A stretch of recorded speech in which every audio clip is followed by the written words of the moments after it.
তা ঝাড়ু হাতে জাঙ্কুকের সামনে দাঁড়িয়ে। জাঙ্কুক একটু পর পর তের দিকে ছলছল চোখে তাকাচ্ছে তের অবস্থানটা বোঝার জন্য। জাঙ্কুকের তো তের দিকে তাকাতেই গলাটা শুকিয়ে আসছে।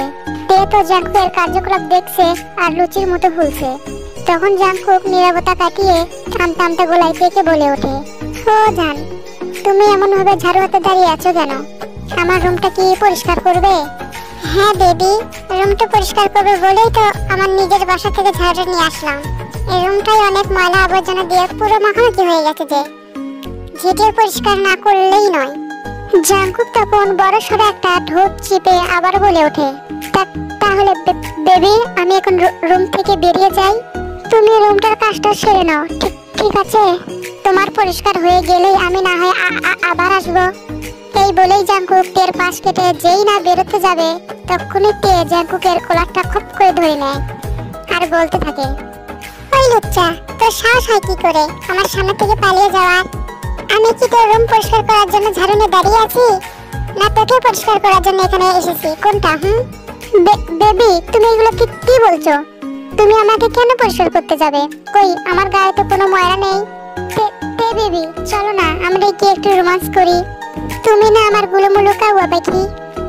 জাঙ্কুকের এইগুলো কথা শুনতেই তে এবার আরো বেশি রেগে বম হয়ে যায় আর রেগে জাঙ্কুককে বলতে থাকে, কি বললি তুই?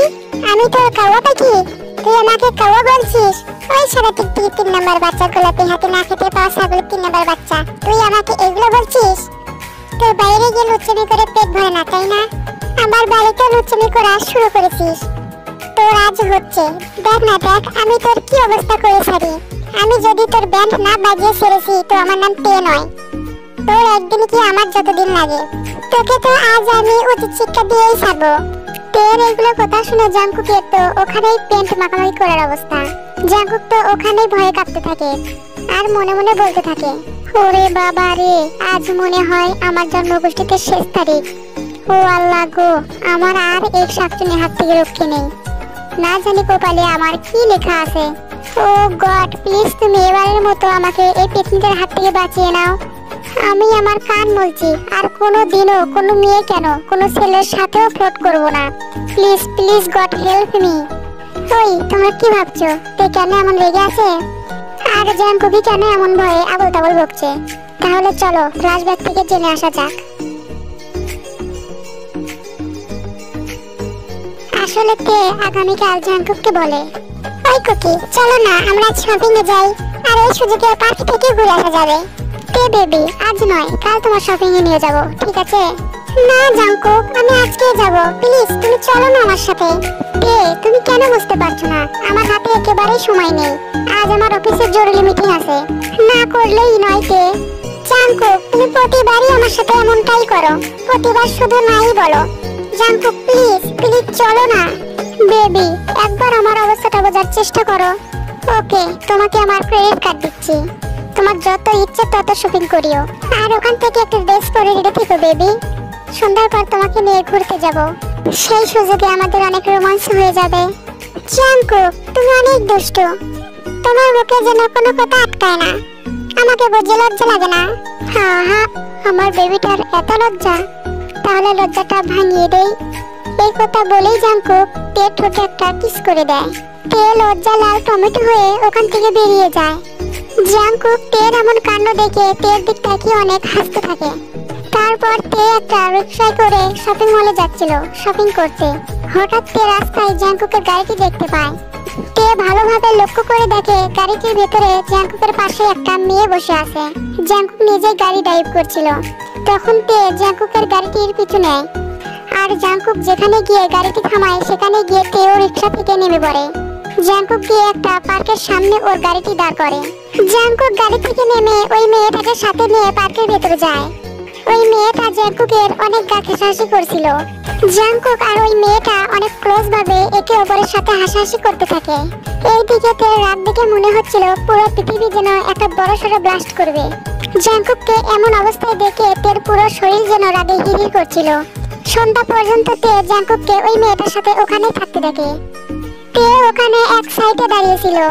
হঠাৎ জাঙ্কুকের চোখ তের চোখে পড়ে যায়।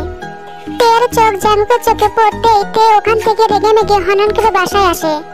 অন্যদিকে জাংকুক তো তেকে দেখা মাত্রই বসা থেকে এক লাফিয়ে দাঁড়িয়ে যায় আর মনে মনে বলতে থাকে, তে এখানে? ও শিট, আমি আজ মনে হয় ফাঁসে গেছি রে। এটা বলেই জাংকুক ওখানে আর এক মুহূর্ত না দাঁড়িয়ে ওর বাসায় ফিরে আসে। বাসায় ফিরে জাংকুক তেকে অনেকবার ফোন করে, কিন্তু তে জাংকুকের একটা ফোনও রিসিভ করে না। জাংকুক যতবারই ফোন দিচ্ছিল তে ততবারই কলটা কেটে দিচ্ছিল। শেষে গিয়ে তে ওর ফোনটা বন্ধ করে রাখে।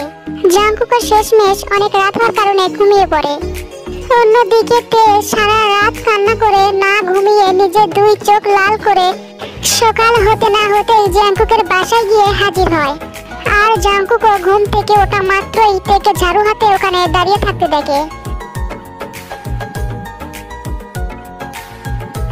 তখন তে দাঁতে দাঁত চিপে আবারও জাংকুককে বলতে থাকে, ওই জাংকুকের বাচ্চা, তুই না বলেছিলি কাল যে তোর নাকি অফিসে জরুরি মিটিং আছে, হাতে নাকি একটু সময় নেই তোর, সারাদিন নাকি অনেক বিজি থাকতে হবে, তো পার্কে তুই ওই শাকচুন্নিটার সাথে কি করছিলি? আর এমন ভাবে ঢলাঢলি করছিলি যেন ওই শাকচুন্নিটা তোর আগের জন্মের নিজের মায়ের পেটের গার্লফ্রেন্ড ছিল। ওই শালা, তোর এত বড় সাহস আমাকে মিথ্যা বলিস? তোর আজ হচ্ছে। তে বাকি, তুমি এগুলো কি ভাষায় কথা বলছো? আমি তোমার বেবি, শালা নয়। প্লিজ তে বেবি, আমাকে বেবি বলে ডাকো। কি? আমাকে ভেঙানো? দাঁড়া, তোকে এবার মজা দেখিয়েই ছাড়বো। এই বলে তে জাংকুককে যেই না ঝাড়ু দিয়ে মারতেই যাবে, তখনই জাংকুক তের হাতটা শক্ত করে ধরে ওর বুকের উপর নেয়। আর আবারও তে জাংকুকের অ্যাক্সিডেন্টলি কিস হয়ে যায়। কিস হওয়ার সাথে সাথে তের সারা শরীরে যেন শিউরে ওঠে। জাংকুক তেকে এমন অবস্থায় দেখে নিজেকে আর কন্ট্রোল করতে পারে না। তে কোক একে অপরের জোয়ারে মিলেমিশে একাকার হয়ে যায়।